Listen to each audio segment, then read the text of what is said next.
Kau ni aku dah cakap dah, nak keluar dengan aku kena wangi-wangi. Kau ni tak apa masa ke? Tak masalah. Dah lah, lain kali kalau nak keluar dengan aku, kalau busuk macam ni tak payah. Dah, tak payah. Tak payah. Ya.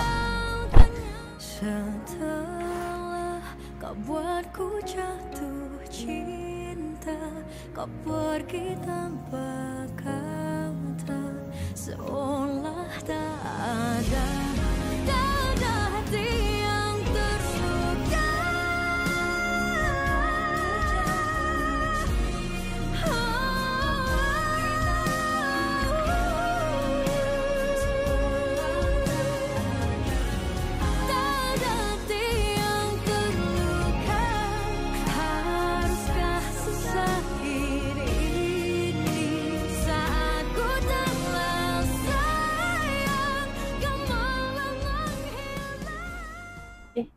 Hanif tu.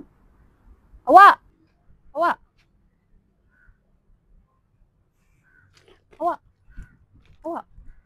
Awak kejap.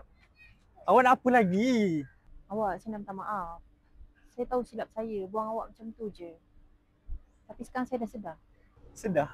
Sedar apa? Awak sedar yang saya ni busuk? Jijik? Bukan macam tu awak. Saya sedar cinta awak ni tulus. Cuma saya je yang tersilap. Awak tahu kan siapa yang mulakan perkenalan ni dulu? Awak tahu kan susah senang awak saya ada dengan awak. Dengan sesaat awak buat saya percaya. Awaklah satu-satunya. Tapi saya silap. Silap saya terlalu awal untuk percayakan dengan kata-kata yang tak ada hasil. Saya penat awak.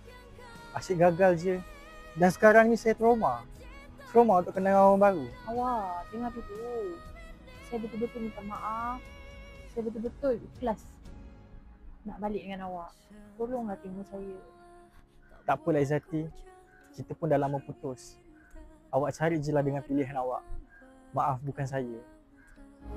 Setelah kau buatku jatuh cinta, kau pergi tanpa kata, seolah